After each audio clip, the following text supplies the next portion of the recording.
Hi friends, నేను మీ INR మిత్ర. మాది ఆదర్శ వివాహం.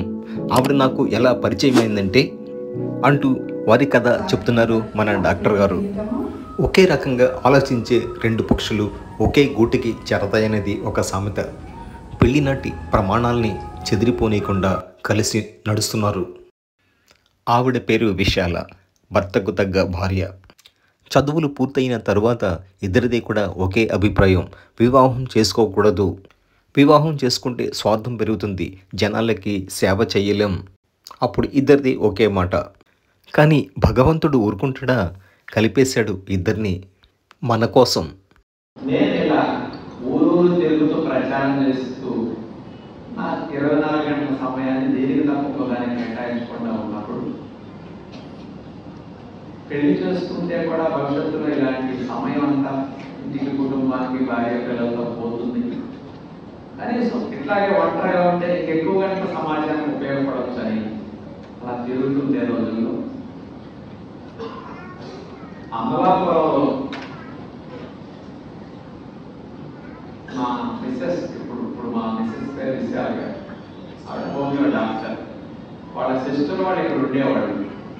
నా ప్రసంగాలు ఆ రోజుల్లోని రాంబాబు గారు గారని ఇప్పుడు మా తోడలు వాళ్ళు ఆ రోజుల్లో ఇక్కడ ఉండి నా గురించి పబ్లిక్ మీటింగ్స్ విని ఇలాంటి ఆయన మంచి ఆహార నియమాలు చెప్తున్నారు, ఆరోగ్యంగా ఆయన గుణాలు ఎట్లా ఉన్నాయి అని ఆ రోజుల్లో నాకు మరి పెళ్ళి అవ్వలేదు కదా. అప్పుడు వాళ్ళ చెల్లి పెళ్లి చేసుకోకుండా ఉన్నారు విశాలగా.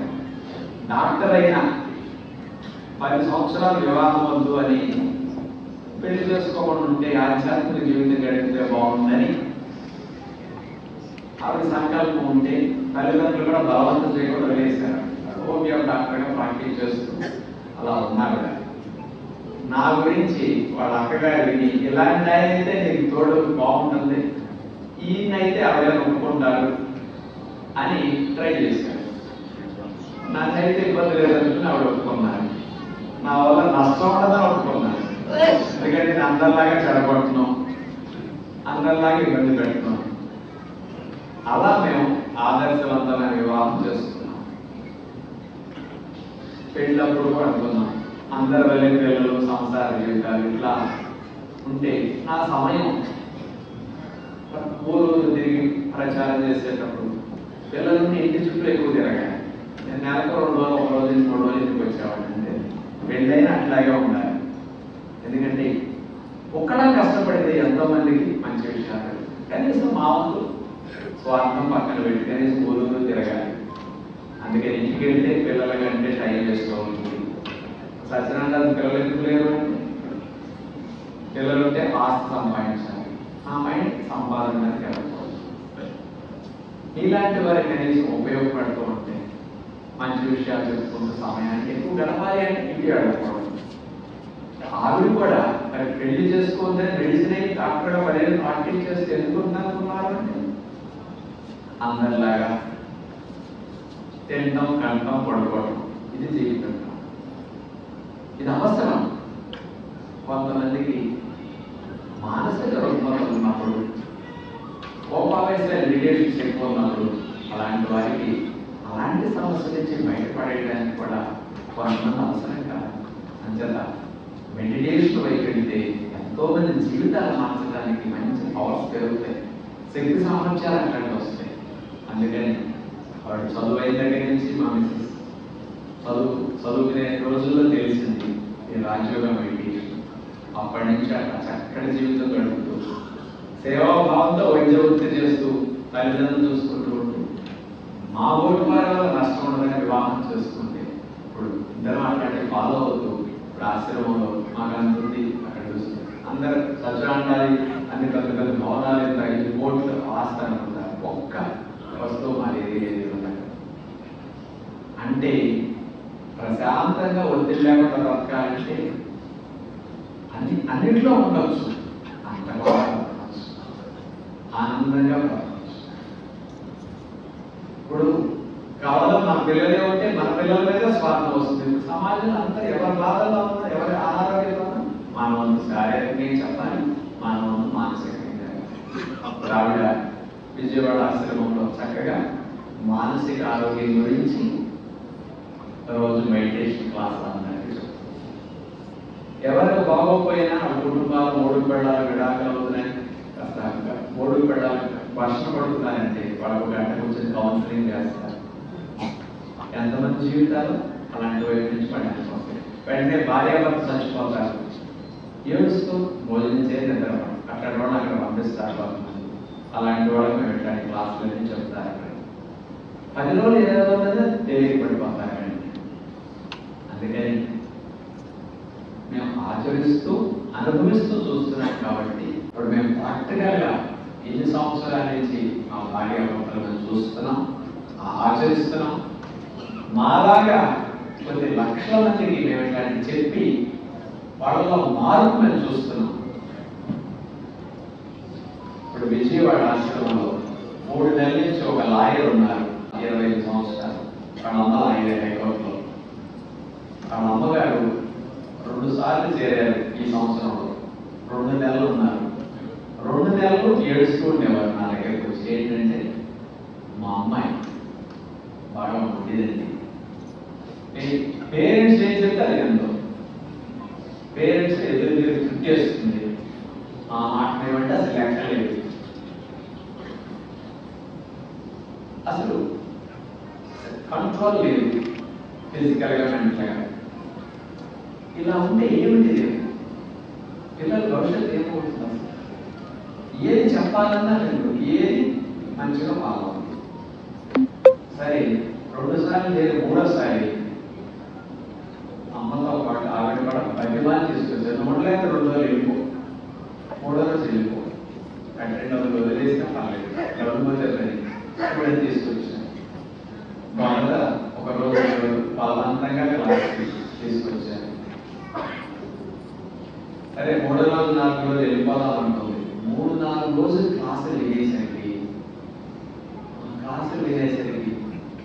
శారీరక ఏం తప్పులు చేస్తున్నామో అక్కడ 35 థియేటర్ లాంటివి ఉంటున్నాం, స్క్రీన్ మీద అన్ని ప్రజెంటేషన్ చూపిస్తాం. కొంచెం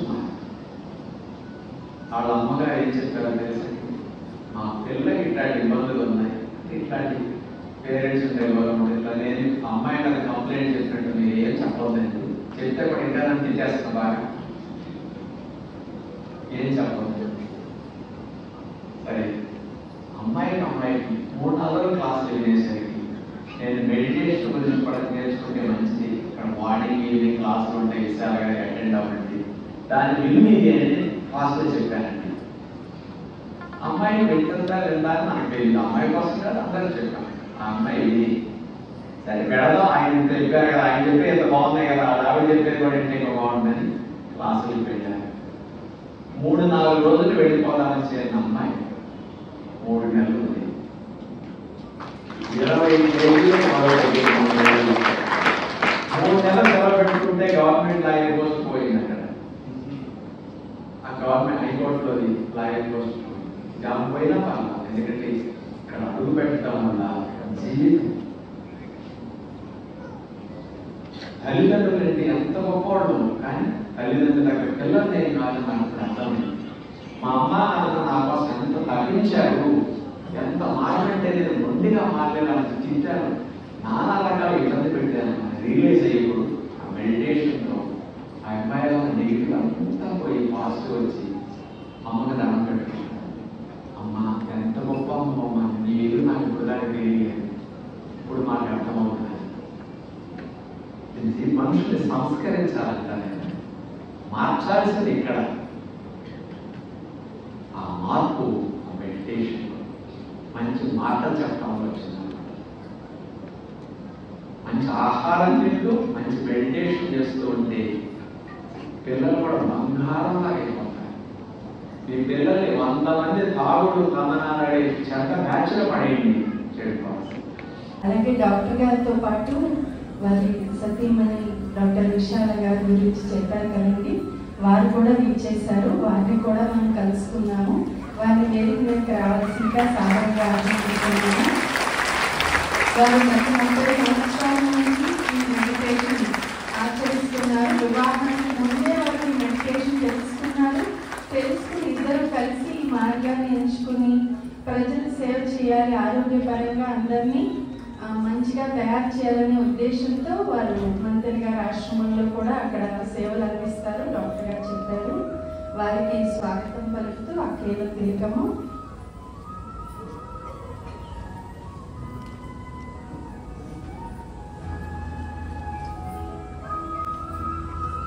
మన ముందు ఆదర్శవంతమైన దంపతులు ఉన్నారు.